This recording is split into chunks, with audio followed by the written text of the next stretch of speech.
उलमा किराम व शोराए-इज़ाम व सामिईन व सामिआत, अस्सलामु अलैकुम व रहमतुल्लाहि व बरकातुहू। नहमदुहु व नसल्ली अला रसूलिहिल करीम, अम्मा बाद, फ़अऊज़ु बिल्लाहि मिनश शैतानिर रजीम, बिस्मिल्लाहिर रहमानिर रहीम। इत्तक़िल्लाह, आमन्तु बिल्लाहि व रसूलिहि व सदक़ल्लाहुल अज़ीम व सदक़ रसूलुहुन नबियुल अमीनुल मुबीनुल मतीनुल करीम।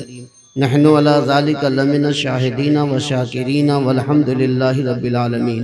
निहायत ही अक़ीदत व अदब व एहतराम के साथ बारगाह मुस्तफ़ा जान रहमत में दुरूद व सलाम का खिराज अक़ीदत पेश करें। पढ़ें अल्लाहुम्मा सल्ली अला सय्यिदिना शफ़ीना नबीना मौलाना मुहम्मद मअदिनिल जूदी वल करम व अला आलिहि बारिक व सल्लिम सलातन व सलामन अलैका या रसूल अल्लाह सल्लल्लाहु तआला अलैहि वसल्लम।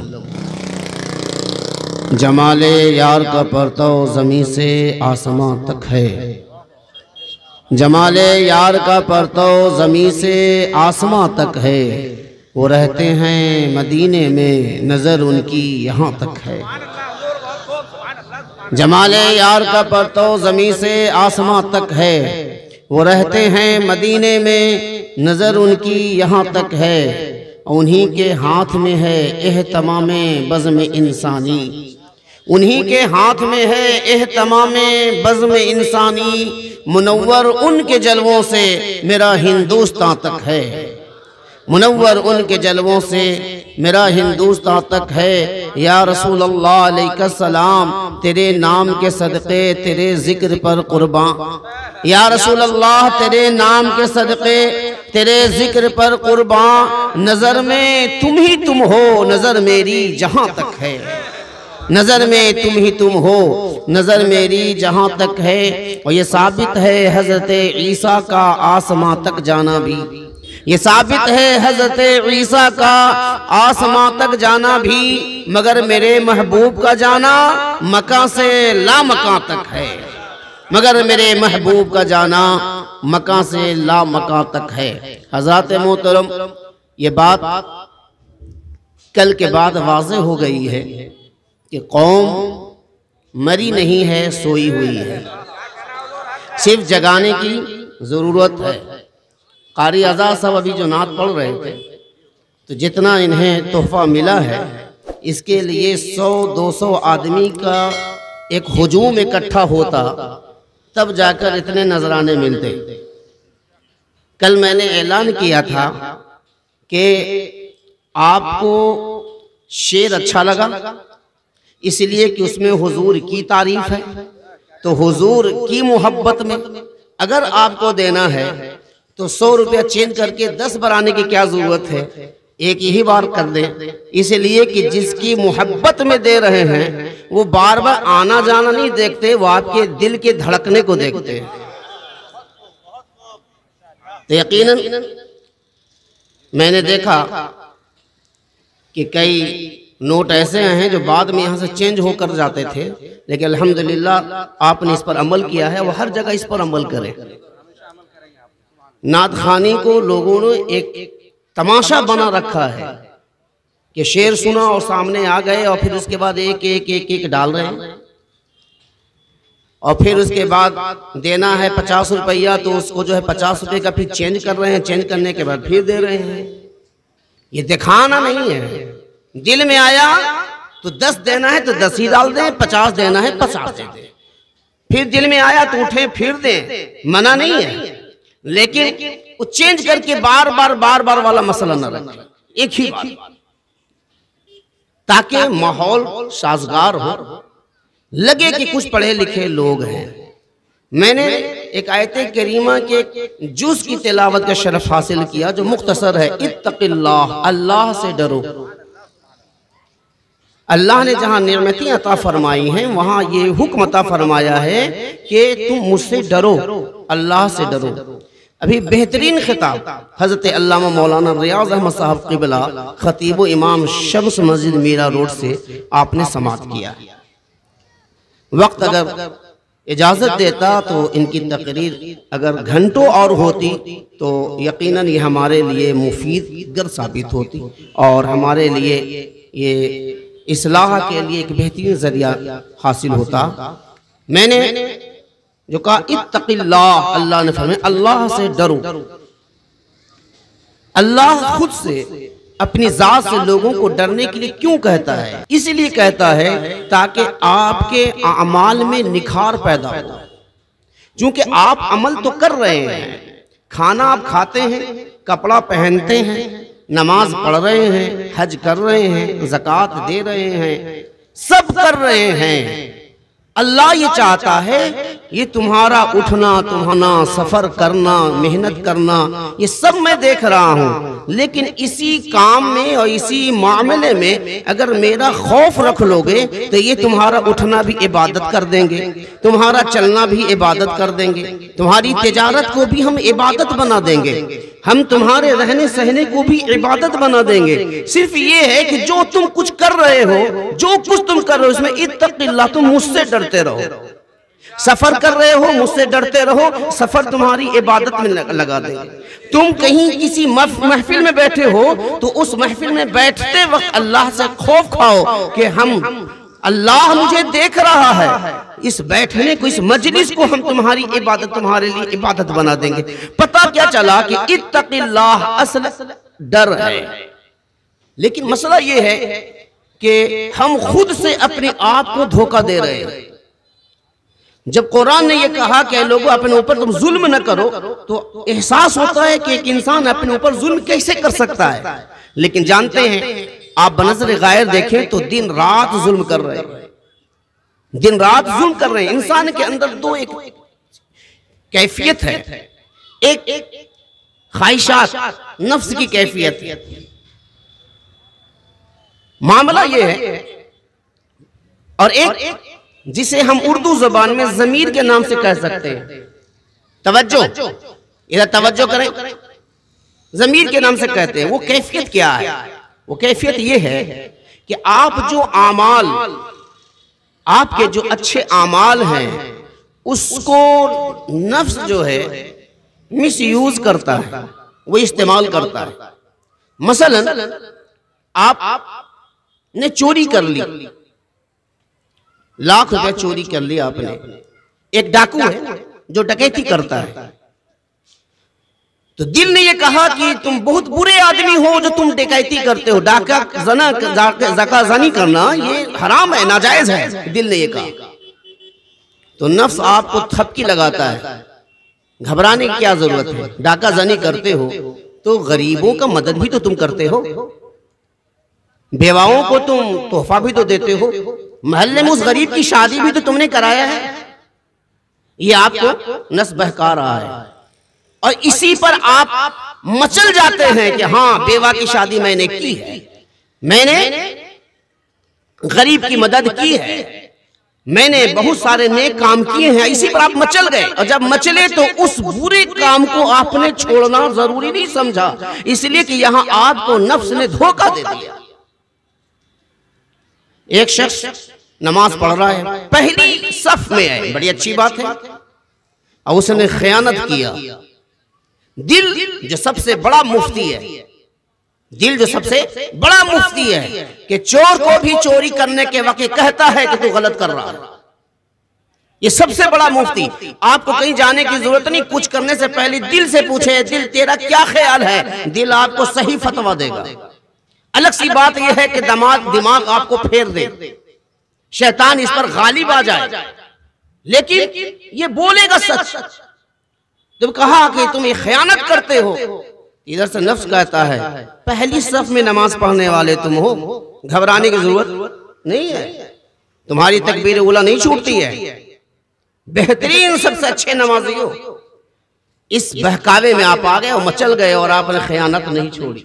जो आज हम खयानत, नमाज पढ़ के खयानत नहीं छोड़ रहे हैं, जो आज हम हज करके चोरी नहीं छोड़ रहे हैं, उसकी वजह यह है कि वो कहता है कि गलत है, नफ्स ये कहता है घबराने की जरूरत नहीं है, ये काम तुम अच्छे भी करते हो, ये अच्छे काम की लिस्ट आपके दिमाग में डाल दिया जाता है, और इसी अच्छे लिस्ट पर आपकी नजर होती है, और इसी नजर की वजह से आप बुरे काम से आप छोड़ नहीं पाते हैं, और बुरे काम से आप इज्तिनाब नहीं कर पाते। इसीलिए अल्लाह ने कहा इत्तक़िल्लाह, इत्तकिल्लाह, नमाज पढ़ रहे हो उसमें मुझसे डरो। ये ना हो कि उधर तुम चोरी भी करो, उधर तुम खयानत भी करो, उधर तुम तरह तरह के गुनाह भी करो, और गुनाह करने के बाद जो नमाज पढ़ रहे हो इसको ये समझ लो कि यही नमाज हमें उससे भी बचा लेगी। सवाब तो हासिल कर सकते हो, लेकिन एक गुनाह से आपका बचना बड़ा मुश्किल हो जाएगा। आपको ये देखना है कि हम जो नमाज पढ़ रहे हैं ये नमाज का असर कहाँ जा रहा है। ये नमाज मुझे तो चोरी से रोक रही है कि नहीं रोक रही है, ये नमाज मुझे डकैती से रोक रही है कि नहीं रोक रही है। देखिए रोक रही है तो समझ जाइए कि नमाज में तकवा है, नमाज में तकवा है। आपको मिसाल के जरिए, चूंकि तकरीर मुकम्मल हो चुकी है और मैं ये चाहता हूं कि कुछ इस्लाह हमारी हो जाए, कि आपको मैं मिसाल के जरिए बताता हूं कि ये बताइए कि क्या मुसलमान खिंजीर खाते हैं, जिसे उर्दू जुबान में सूअर बोलते हैं, खाते हैं? कितने लोग नहीं खाते हैं? आप ये कहेंगे 100% लोग खिंजीर नहीं खाते। क्यों नहीं खाते? क्यों नहीं खाते? 100% के 100% जवाब ये होगा कि हम इसलिए नहीं खाते हैं कि ये हराम है। इसलिए नहीं खाते हैं कि यही वजह है ना कि ये इसलिए नहीं खाते हैं कि हराम है। मैं आपको बताऊं ये बात गलत है, इल्ला माशाअल्लाह। कुछ लोग अच्छे भी हैं, दुनिया खाली नहीं है, इल्ला माशाअल्लाह ये बात गलत है कि आप जो कहें, आपका जो दावा है कि हम इसलिए नहीं खाते हैं कि हराम है, ये बात गलत।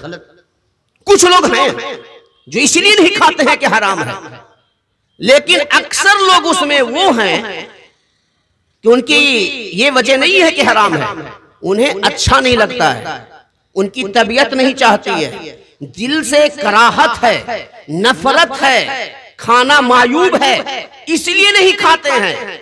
कि अगर मसला ये रहता कि हराम होने की वजह से खिंजीर नहीं खा रहे हैं तो बताइए फिर शराब क्यों पीते हैं? क्या शराब को दूसरे अल्लाह ने हराम किया है और खिंजीर को किसी दूसरे अल्लाह ने हराम किया है? और जिस अल्लाह ने खिंजीर को हराम किया है उसी अल्लाह ने शराब को भी हराम किया है। तो फिर आप शराब पी रहे हैं और खिंजीर नहीं खा रहे हैं, तो ये नहीं है कि खिंजीर इसलिए नहीं खा रहे हैं कि हराम है, नहीं, तबीयत नहीं चाह रही है इसे नहीं खा रहे हैं, और तबीयत चाह गई तो आपने शराब पी लिया। तो आपका इत्तकिल्लाह, अल्लाह पर आपका खौफ, अल्लाह के से खौफ नहीं है। आप अल्लाह से नहीं डर रहे हैं, आप अल्लाह से नहीं डर रहे हैं। अगर डरते तो जैसे वो छोड़ रहे थे ये भी छोड़ते, जैसे वो डरते थे इसे भी छोड़ते। समझ गए बात को? इसलिए इस पर तवज्जो होनी चाहिए।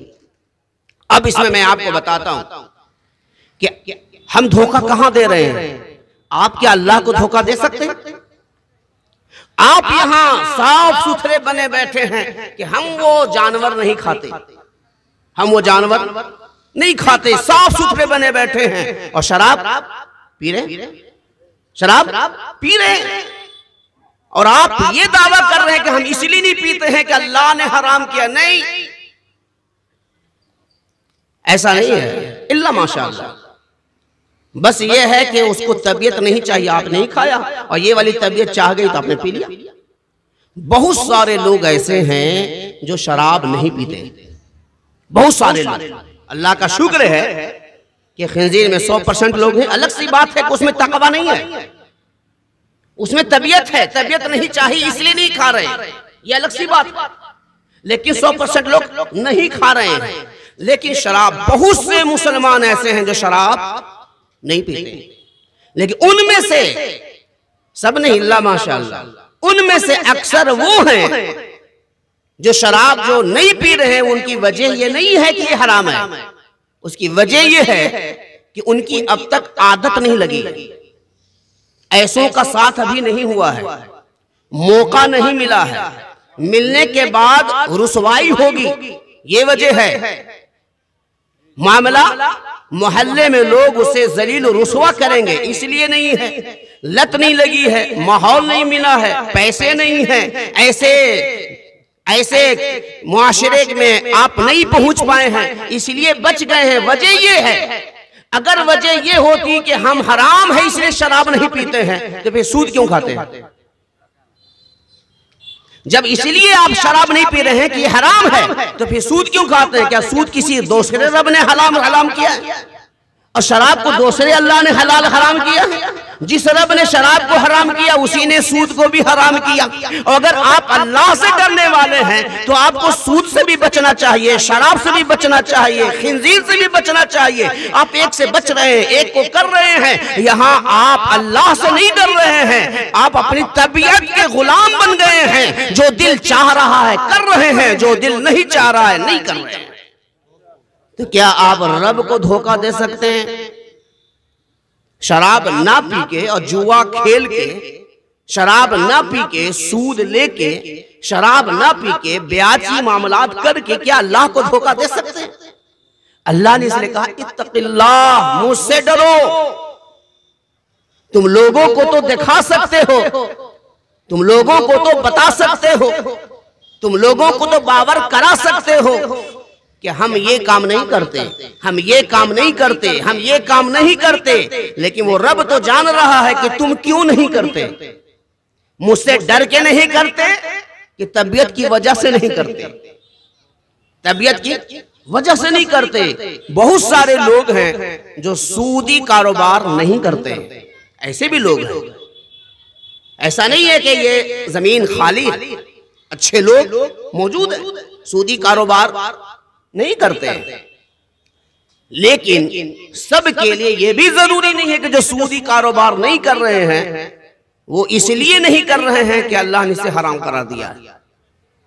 सबके लिए नहीं, इल्ला माशाअल्लाह। बस ये है कि वो थोड़े अच्छे क्वालिटी के लोग हैं कि उन्हें इस बात का डर है कि अगर किसी को मालूम हो गया कि सूद का लेन देन करता है तो लोग रिश्तेदारी नहीं करेंगे, हमारे यहाँ दावत नहीं लेंगे, इमाम साहब खाना नहीं खाएंगे, उलमा दावत कबूल नहीं करेंगे, लोगों के अंदर बदनामी होगी, इसलिए नहीं कर रहे हैं। अगर इसलिए किया होता कि नहीं सूद नहीं खाना है इसलिए कि हराम है, वजह ये होती तो भाई की जमीन क्यों मारा, 1 फीट आगे क्यों बढ़ा? क्या ये हराम नहीं है? ये भी तो हराम है। माल का गबन करना यह भी तो हराम है, नाप तोल करना यह भी तो हराम है, भाई का हिस्सा बहन का हिस्सा मार लेना यह भी तो हराम है। तो ये वाला कर रहा है, सूद नहीं लेगा, सूद ले रहा है, शराब नहीं पी रहा है, शराब पी रहा है, खिंजीर नहीं खा रहा है। ये जो पूरी तरतीब है ये अपने अपने तबीयत और सहूलत के हिसाब से इंसान कर रहा है।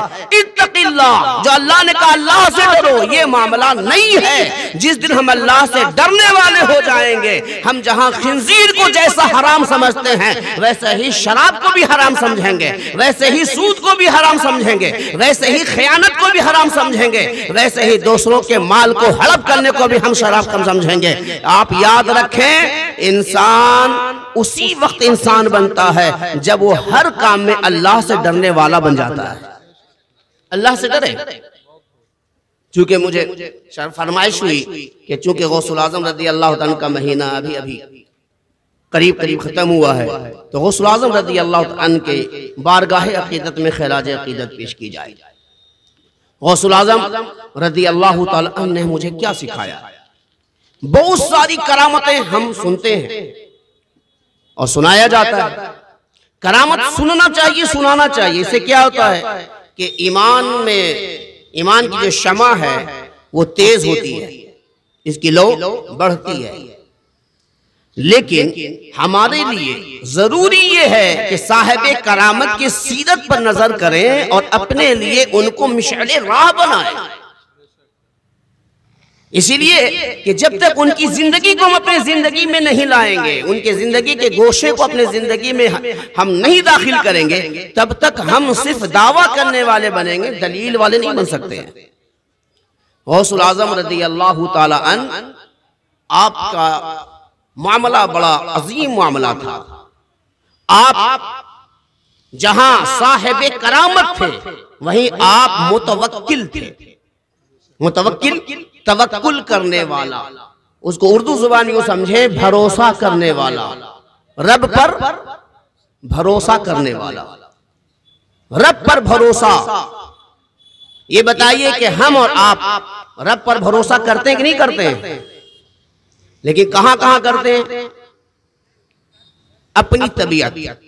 मैं आपको ये बताना चाहता हूं कि जो अल्लाह रब्बुल इज्जत फरमाए ना, अंतुमुल आलौना इन कुंतुम मोमिनीन, तुम ही बुलंद रहोगे अगरचे तुम मोमिन हो। हम अपने आप को धोखे में कहां कहां डाल रहे हैं। हम अपने आप को समझा लेते हैं कि तुम इस तरह काम कर रहे हो इसलिए तुम अच्छे हो, तुम ये काम नहीं करते हो इसलिए तुम बहुत अच्छे पारसा परहेजगार हो। हम खुद को अपने से समझा लेते हैं।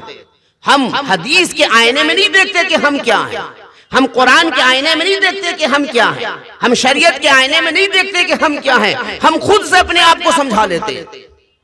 मैं ऐसे लोगों को जानता हूं कि जो हराम के पैसे, जुए के पैसे लाते हैं और लाने के बाद उसे हलाल करने के लिए वो माहिम शरीफ जाकर 20 लोगों को खाना खिलाते हैं और दिल में ये महसूस कर लेते हैं, अपने आप को इत्मीनान कर लेते हैं कि मैंने जो किया, मैंने गरीब को खाना भी तो खिलाया। याद रखें, गरीब का खाना खिलाना आपको फायदा न देगा, बल्कि कल ये गरीब 20 अगर रब की बारगाह में मैदान महशर में खड़े हो गए, रब मैंने इसका नाम लेकर नहीं पुकारा था, इसने मुझे हराम क्यों खिलाया, उसका जवाब क्या देंगे? अल्लाह पाक है, पाक को पसंद करता है।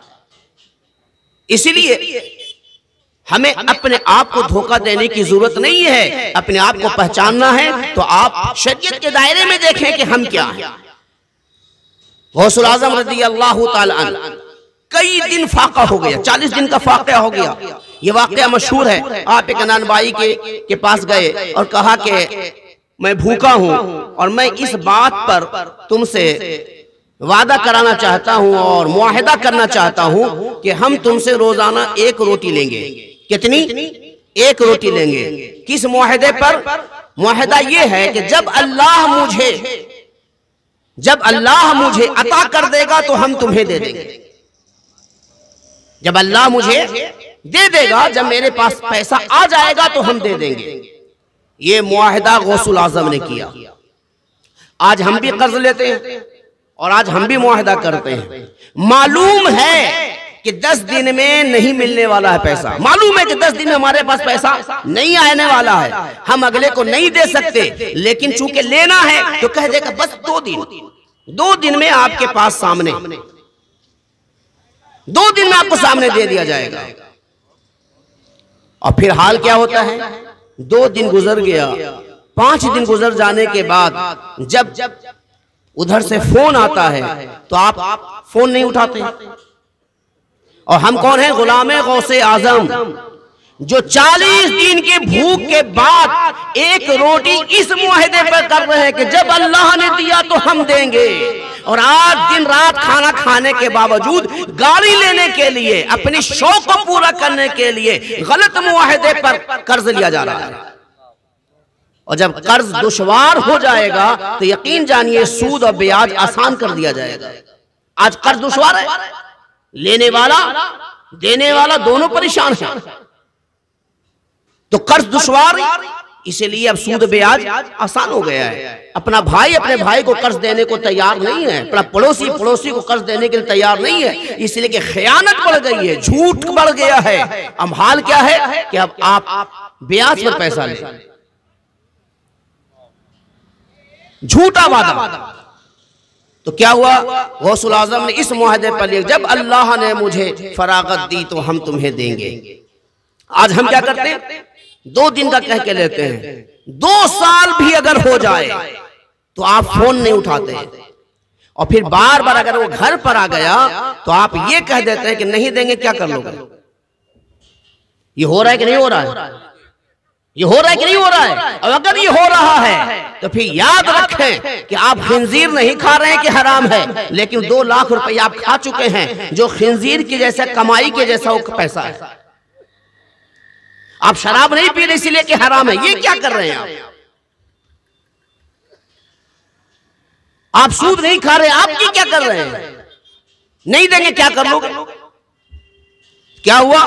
अब कर्ज देने वाला कर्ज नहीं देगा, जब कर्ज नहीं देगा तो सूद ब्याज बढ़ेगा। आज हर जगह सूद ब्याज का मामला ही है। गौसुल आजम रज़ी अल्लाह ताला ने मुआहिदा किया एक रोटी का, तो उसने कहा हुजूर एक रोटी की क्या बात करते हैं आप? ऐ शेख अब्दुल कादिर, ये होटल आपकी है, आप जितना चाहें खा ले, मुआहिदा कबूल है, आप आइए खाइए। अगर ये मुआहिदा हमें मिल जाए तो क्या करें हम? आप जरा सोचें कि हम किसे मानते हैं और हमारी हालत क्या है, हम किसके दामन को थामे हुए हैं, हमारी हालत क्या बनी हुई है। गौसुल आजम रज़ी अल्लाह ताला कुछ दिन खाने के बाद जब आपको फरागत नहीं मिली तो आपने आना बंद कर दिया। नानबाई तलाश करता हुआ गया कि हुजूर मुआहिदा पक्की है, मुआहिदा कर चुके हैं कि जब अल्लाह आपको देगा तो अता करेंगे, आप खाइए, आप आते क्यों नहीं है? तो आपने इरशाद फरमाया महीना गुजर गए हैं, शर्म आती है कि हम आखिर कितने दिन तुम्हारे ऊपर कर्ज खाएं। आज कोई शर्म हया है? अगर आप गौसुल आजम के मानने वाले हैं तो हमें हयादार बनना पड़ेगा, हमें ईमान वाला बनना पड़ेगा, हर मोड़ पर अल्लाह से डरना होगा। अल्लाह रब्बुल इज्जत के महबूब बंदे शेख अब्दुल कादिर जिलानी शेख मुहियुद्दीन अब्दुल कादिर जिलानी दस्तगीर रोशन ज़मीर इरशाद फरमाते हैं, लोगों सुनो, जब तुम चाहो कि हम अल्लाह के करीब हो जाएं तो उसके लिए जरूरी है कि दिल में वरा हासिल करो। वरा क्या है? वरा है तवक्कुफ, रुक जाना, पहले रुक जाना और शरीयत से पूछना कि मैं ये करने जा रहा हूं, इजाजत है? शरीयत कहे इजाजत है तो फिर आगे बढ़ जाना, वरना वहीं अपने इरादे को तर्क कर देना। ये वरा, जब तक वरा हासिल नहीं होगा इंसान अल्लाह के करीब नहीं हो सकता। ये गौसुल आजम फरमाते हैं, जिसका आप तस्करा, बहुत सारे वाकयात और करामात हैं कि गौसुल आजम रज़ी अल्लाह ताला अन्हु ने अपने इशारा किया और अपने गुलामों, डूबते हुए गुलामों को बचा लिया। तो ये गौसुल आजम से मोहब्बत पक्की हो गई। लेकिन अब आप हाथ करके बचा तो नहीं सकते हैं। गौसुल आजम ने अपने असा को गाड़ा तो वो असा जो है मुकम्मल पूरे मदरसे को रोशनी देने लगी। अब आप ये असा डालकर रोशनी तो नहीं फैला सकते हैं। ये करामत है जिसे आप सुनकर अपने दिल से महसूस हो सकते हैं, खुश हो सकते हैं। गौसुल आजम की बारगाह अकीदत में आप अपना नजराना पेश कर सकते हैं, मोहब्बत बढ़ सकती है। लेकिन आप गौसुल आजम वाले होने के लिए जरूरी है कि जो आपने हुक्म दिया है और जो तरीका बताया है उस पर अमल किया जाए। वरा क्या है? तो फिर फरमाते हैं वरा कि दो मदारिज हैं। वरा के दो मदारिज हैं। अव्वल ये कि अब अल्लाह के किसी भी काम में, किसी भी अम्र में अपनी जात को दाखिल न करे। अल्लाह के किसी अम्र में अपनी जात को दाखिल न करे। और दूसरा ये है कि अल्लाह के किसी अम्र में अपने इरादे का भी ख्याल न रखे।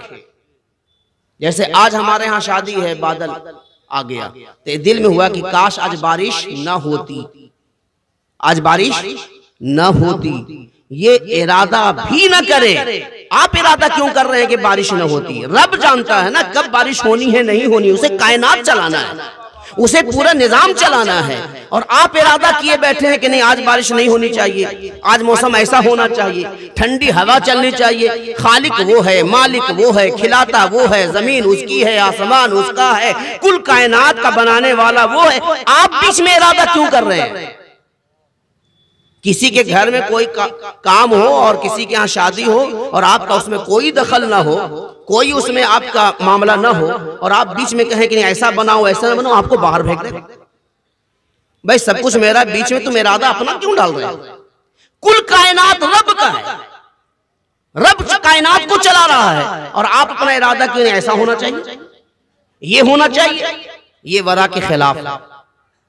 फिर भाई तेजी के साथ फिर गौसुल आजम रज़ी अल्लाह अन्हु फरमाते हैं कि फिर वरा हासिल करने के लिए, इस वरा हासिल करने के लिए 10 कामों पर अमल करना जरूरी है। कितने कामों पर?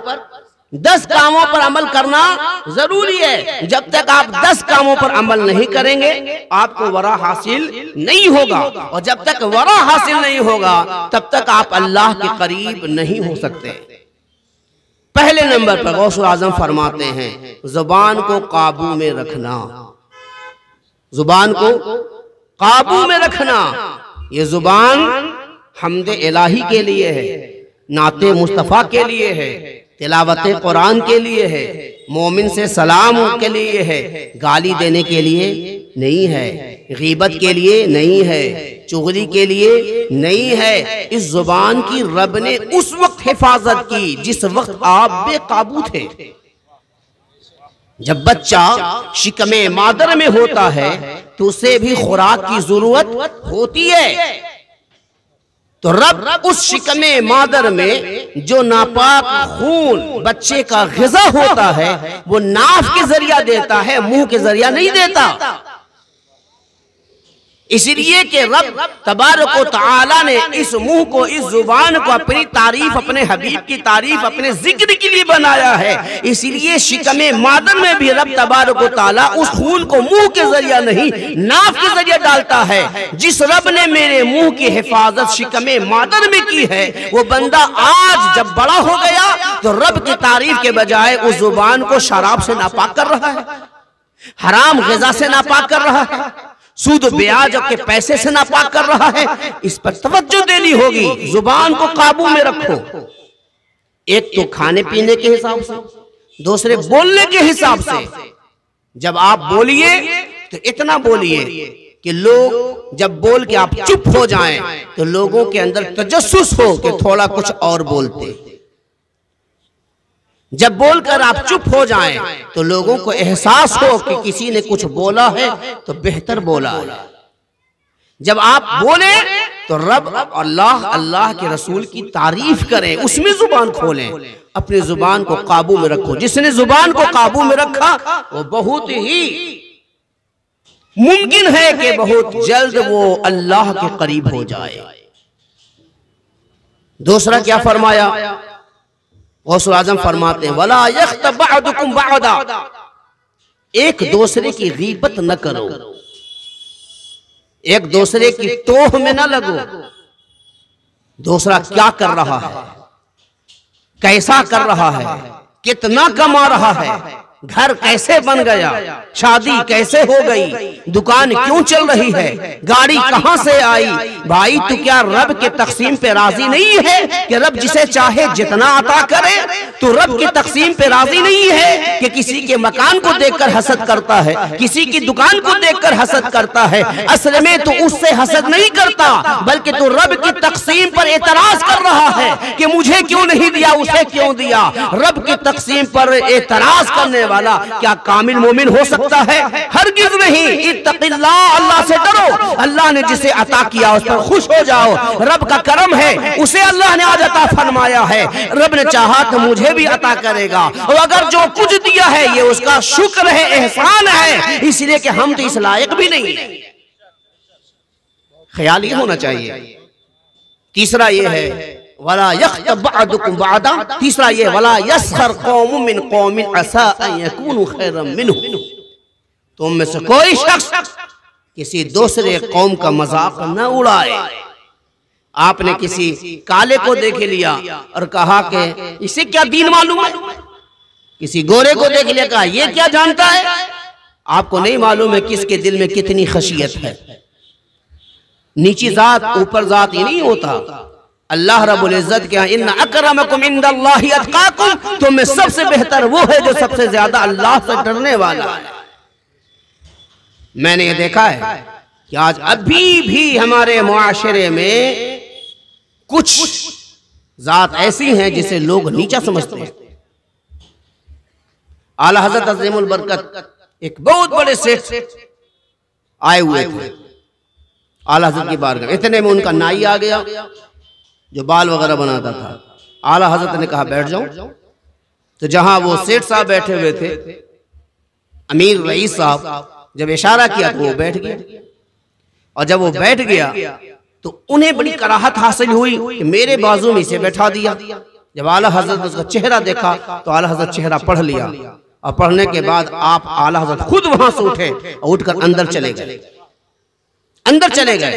कुछ देर के बाद वो रईस अमीर बैठे बैठे बैठे चला गया। लेकिन वो चूंकि वो हजाम आला हजरत की बारगाह में आता वो बैठा रहा।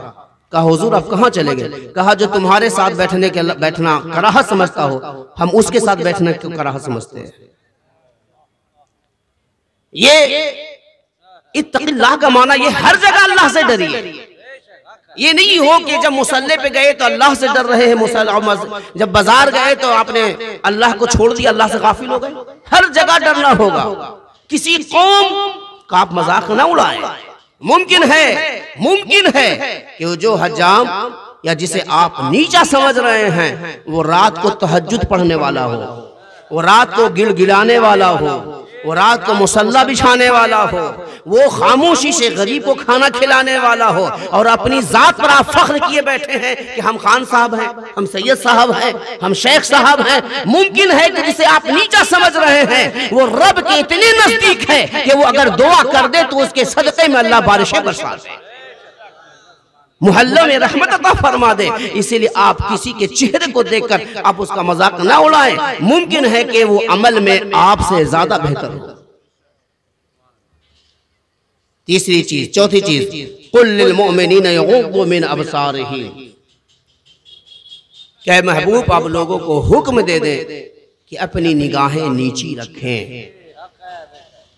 जुबान को काबू में रखना है, दोषी की ग़ीबत नहीं करनी है, किसी का मजाक नहीं उड़ाना है, अपनी निगाहें नीची रखनी है।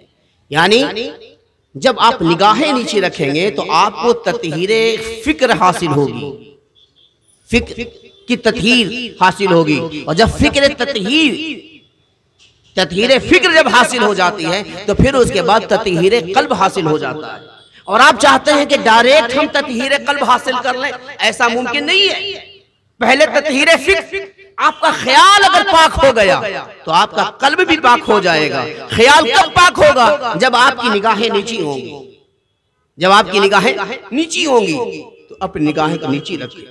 फिर गौसुल आज़म फरमाते हैं, छठा ये है, व इज़ क़ुल्तुम फ़अदिलू, जब भी तुम बोलो तो सच बोलो।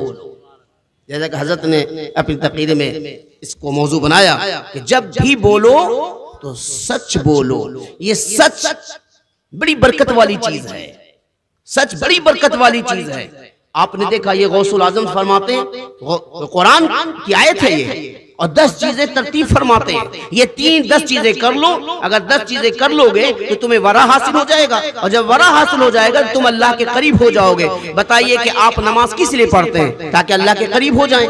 नमाज, रोजा, हज, ज़कात, सारे मामला क्यों करते हैं? कि अल्लाह के करीब हो जाएं।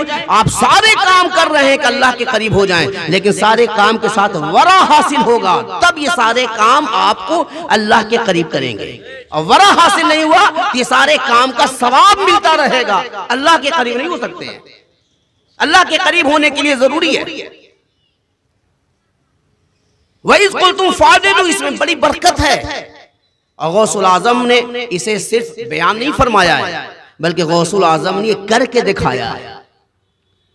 ये करके दिखाया। किस मुसलमान को, कौन है जिसे ये वाकया नहीं मालूम कि डाकुओं ने घेर लिया? कहा बच्चे बताओ तुम्हारे पास क्या है? कहा 40 दीनार। क्या फरमाया?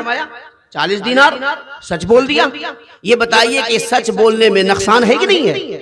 बज़ाहिर मालूम है कि सच बोलेंगे तो सच बोलने में नुकसान है, ये छीन लेगा।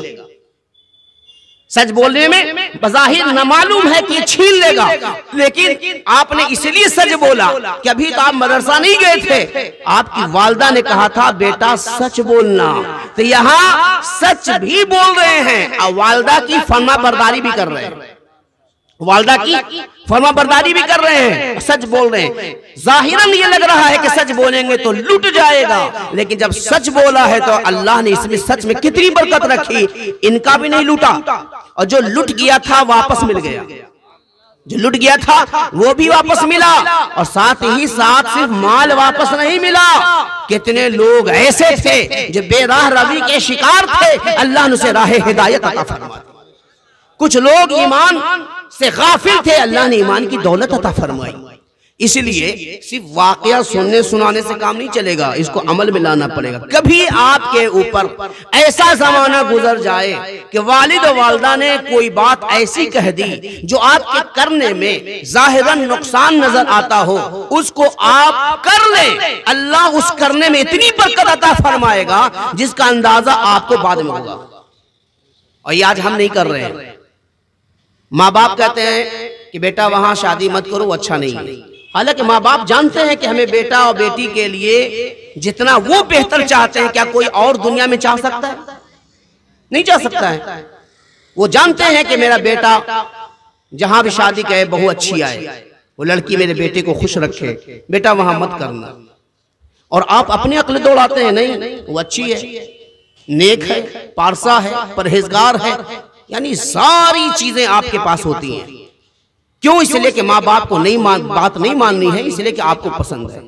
कभी आप इस पर अमल करके देखें, लग रहा है कि ठीक है और माँ बाप कह रहे हैं ना, सिर्फ इसलिए मान लें कि मेरे माँ बाप ने कह दिया है, करके देखें, अल्लाह उसके बाद आपको ऐसी बरकत अता फरमाएगा कि आप जिंदगी भर अल्लाह का शुक्र अदा करेंगे। अल्लाह तेरा करम है कि तूने माँ बाप की बात मानने की तौफीक अता फरमा दी कि आज मैंने माना है तो मुझे इतनी नेमतें अता फरमाई गई है।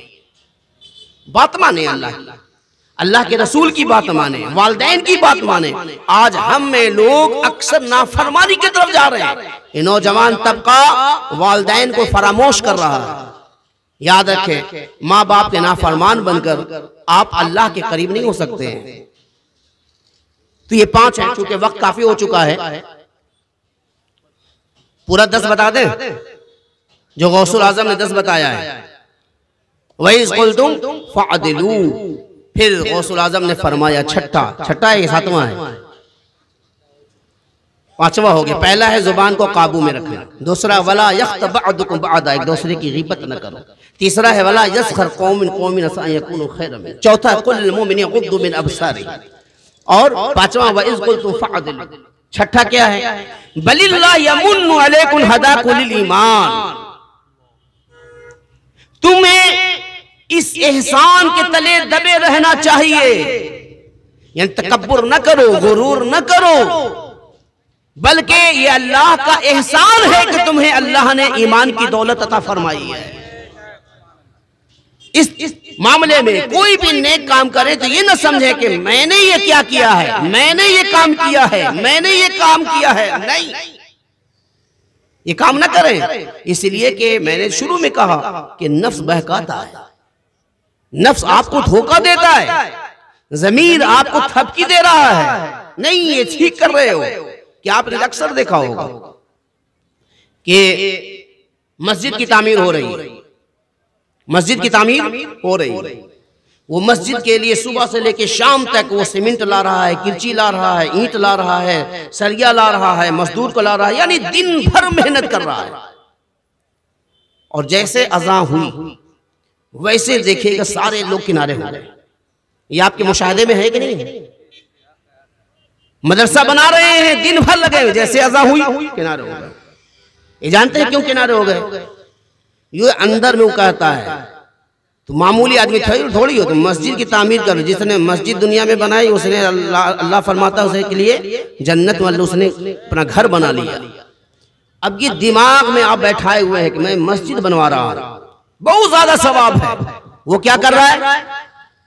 जैसे अज़ान हुई निकल गया, नमाज नहीं पढ़ते, दिल कहा कि तुम बेनमाजी हो, इसने कहा कि तुम घबराने की क्या बात है, बेनमाजी हो तो क्या हुआ, मस्जिद तो बनवा रहे हो ना, मदरसा तो बनवा रहे हो ना, खानका तो बनवा रहे हो ना, दरगाह तो बनवा रहे हो, मीनार बनवा रहे हो, काफी है ये सब। और एक शख्स को देखिएगा कि वो नमाज पढ़ रहा है, उसे कहिए कि मस्जिद है, चंदा चाहिए, निकल जाएगा। उसके दिमाग में ये डाल दिया है, नफ्स ने ये बहका दिया है, तुमको ये सब देने होने की क्या जरूरत है, 5 वक्त के पक्के नमाजी हो, इसे करने क्या जरूरत? आप ही सोचें, आप ही के अंदर 2 चीजें हैं, जो 2 चीजें आपको एक तरफ बहका रही है, एक तरफ थपकी भी दे रही है। हमें इसे समझना होगा। जब कोई नेक काम करे तो तकब्बुर न करे, भरोसा न करे उस पर, बल्कि अल्लाह का शुक्र अदा करे। अल्लाह तेरा शुक्र है, एहसान है कि तूने मुझे ईमान की दौलत अता फरमाई, तो हम ये कर रहे हैं। सातवां क्या है? सातवां है वल्लदीन इज़ा अनफ़क़ू लम युस्रिफ़ू व लम यक़्तुरू। ये वो लोग हैं कि जब इनके पास माल आता है तो ये खर्च मासियत में नहीं करते हैं, बल्कि अल्लाह के राह में करते हैं। ये गुनाहों में खर्च नहीं करते हैं, ये अल्लाह की राह में खर्च करते हैं। वल्लज़ीना इज़ा अनफ़क़ू लम युस्रिफ़ू व लम यक़्तुरू। ये इसराफ नहीं करते हैं, मासियत में खर्च नहीं करते, अल्लाह की राह में खर्च करते हैं। जो अल्लाह के राह में खर्च करते हैं उनके लिए कुर्बे इलाही है, उनके लिए कुर्बे इलाही है। याद रखें, बुखालत बहुत ही बुरी चीज है। अल्लाह ताला 1000 बीमारी दे दे लेकिन बखालत की बीमारी ना दे। मैं नबी सल्लल्लाहु अलैहि वसल्लम ने फरमाया कि बखील आबिद जहन्नम के करीब है। आबिद है लेकिन बखील है, जहन्नम के करीब है। और सखी जन्नत के करीब है। इसीलिए मैं नबी सल्लल्लाहु अलैहि वसल्लम फरमाया बखील के करीब भी मत रहो, इसलिए कि तुम्हें भी बखील बना देगा। बुखालत क्या माना कि हम दे देंगे तो कम हो जाएगा, उसे अल्लाह पे मुकम्मल भरोसा नहीं है कि हम अगर अल्लाह में की राह में देंगे तो अल्लाह मुझे फिर देगा, और जो हम दे रहे हैं ये भी तो मेरा नहीं है, ये भी तो अल्लाह ही ने अता फरमाया है। आठवां क्या है? आठवां है तिल्का दारुल आखिरतु नजअलुहा लिल्लज़ीना ला युरीदून उलुवन फिल अर्दि वला फसादा। ये वो लोग हैं, ये जन्नत उनके लिए है जो दुनिया में अपनी बड़ाई बयान करने के लिए फसाद नहीं फैलाते। अगर इस पर वक्त हो तो ये एक अलग मौजू है जिस पर तहकीर की जा सकती है कि आज अक्सर बुराइयां इसी में है। लोग अपनी बड़ाई बयान करने के लिए, अपना बड़ाई दिखाने के लिए, लोगों के सामने शो होने के लिए, मशहूर होने के लिए न जाने क्या क्या कर रहे हैं। कि दुनिया में ये जमीन पे लोग फसाद नहीं फैलाते कि ये अपना तकब्बुर दिखाएं, गुरूर दिखाएं, अपने आप को लोगों के सामने जाहिर करें कि हम सबसे बड़े हैं। इसके लिए जमीन में नहीं, तिल्का दारुल आखिरतु नजअलुहा लिल्लज़ीना ला युरीदून उलुवन फिल अर्दि वला फसादा वल आक़िबतु लिलमुत्तक़ीन। नवा क्या है? नवा है कि अल्लाह रब्बुल इज़्ज़त ने फरमाया हाफ़िज़ू लस्सलावाति वस्सलातिल वुस्ता वक़ूमू लिल्लाहि क़ानितीन। और फिर वरा का नवा हिस्सा ये है कि वो अपनी नमाजों की हिफाजत करते हैं। हिफाजत करते, हिफाजत की बड़ी तशरीह आई है और आपने बहुत सारी तशरीह सुनी होगी। मैं इसके एक गोशे को बयान करना चाहता हूँ कि नमाज की हिफाजत से सिर्फ ये नहीं मुराद है, बाद ने कहा ये असर की नमाज है, और हाफ़िज़ुस सलावात वुस्ता से मुराद हो हिफाजत करना। हिफाजत से अमर ये है, मसला ये है कि नमाज की हिफाजत आप शुरू से करें। मसलन नापाक है, अब गुस्ल करना चाहते हैं तो गुस्ल करते वक्त ये मुकम्मल ख्याल रहे कि हमें गुस्ल इतनी अच्छी करनी है कि यही गुस्ल मुझे रब के करीब खड़े होने के लायक बना दे। तो हिफाजत से मुराद क्या हुआ कि अब गुस्ल के बाद आप पानी की हिफाजत करेंगे कि पानी सही होना चाहिए, पानी सही होना चाहिए। हमारे यहाँ क्या अक्सर लोगों के यहाँ ड्रम है, ड्रम में पानी भरा हुआ है, आपने हाथ डाला और पानी निकाल लिया और आपका पूरा हाथ सूखा हुआ हाथ अंदर चला गया। जब अंदर जैसे ही गया ये सूखे हुए हाथ को उस पानी ने धो दिया, और जब पानी ने धो दिया तो पानी माए मुस्तअमल हो गया, इस्तेमाल किया हुआ हो गया। यानी आप एक बड़े बर्तन में ले और दूसरे पानी से अपने हाथ को धोएं और फिर हाथ धोया हुआ पानी उस बर्तन में जमा हो जाए तो क्या उस जमा पानी से आप नहाएंगे? नहीं नहाएंगे ना, कहेंगे कि ये तो इससे तो आपने हाथ धोया है, अब इससे हम कैसे नहाएंगे। तो भाई आपने जो बाल्टी में पूरा सूखा हुआ हाथ डाला तो उस बाल्टी के पानी ने भी आपके हाथ को धो दिया, और जब हाथ धो दिया है तो पानी माए मुस्तमाल इस्तेमाल किया हुआ हो गया। अब उससे अगर नहाएंगे तो वैसे 1000 बाल्टी से नहा लें, आप पाक नहीं हो सकते हैं, पाक नहीं हो सकते हैं। तो हाफिज़ुल सलावाति वस्सलातिल वुस्ता, आपको नमाज की हिफाजत करनी है, मस्जिद में आके नहीं, घर में गुस्ल के वक्त भी करनी है कि जिस गुस्ल जिस पानी से कर रहे हैं ये पानी ताहिर है कि नहीं है, साफ करने वाली पाक करने वाला पानी है कि नहीं है। तो उसका तरीका क्या होगा, पहले अपने दोनों हाथों को धो लिया जाए, पहले निजासत को खत्म किया जाए, हाथों को धो लिया जाए, और फिर उस हाथ से फिर अब जब धोले हुए हाथ को डालेंगे तब चूंकि पानी ने आपके हाथ को नहीं धोया है, हाथ पहले से धुला हुआ है, अब वो माए मुस्तअमल नहीं होगा। तो पानी का ख्याल, जब वुजू करें तो वुजू का ख्याल, ये नहीं कि जैसे तैसे मार लिया। नमाज, वुजू, गुस्ल, ये सारी चीजों को देखना पड़ेगा। वुजू कैसा करें, वुजू कैसा करें, जवान की तरह, अगरचे बूढ़ा है लेकिन वुजू कैसा करें, जवान की तरह। और नमाज पढ़ें तो नमाज बूढ़े की तरह पढ़े, अगरचे जवान, आजिज़ी, तवाज़ो, इनकिसारी, झुके हुए, बस समझ गए। वुजू करें कैसा, जवान की तरह। 80 साल का बूढ़ा भी है तो नमाज की हिफाजत यह है कि वो जवान की तरह वुजू करे, खूब अच्छी तरीके से पानी पहुंचाए, वुजू में रोशनी डाले। रोशनी जानते किसे कहते हैं, जैसे कोहनी तक धोना है तो 1 इंच बढ़ा दिया तो गोया वुजू में रोशनी डालना है। वुजू में हाथ कलाई यहां तक है, थोड़ा 1 इंच बढ़ा दिया, ये हाथ में रोशनी डालना है। चेहरा यहां तक है, थोड़ा सा बढ़ा दिया, ये रोशनी डालना, जिसमें शक भी ना रहे कि सही धुला कि नहीं धुला, शक भी ना रहे। टखने तक धोना है, थोड़ा बढ़ा दिया 1 इंच, ये रोशनी डालना है। तो वुजू कैसे करना है, अगर 80 साल का बूढ़ा है वुजू जवान की तरह करे, और नमाज अगर 20 साल का कड़ियल जवान है नमाज बूढ़े की तरह पढ़े। और जब बारगाह इलाही में दुआ मांगना हो तो बच्चा की तरह मांगे, जैसे बच्चा अपने माँ बाप से गिलगिला कर ऐसा मांगता है कि माँ बाप देने ही देना है, इसी तरीके से बारगाह इलाही में बच्चे की तरह गिलगिला के मांगिए। जब एक बच्चे को बाप दे ही देता है तो क्या रब जो 70 माओं से भी ज्यादा मोहब्बत करता है वो आपको नहीं देगा।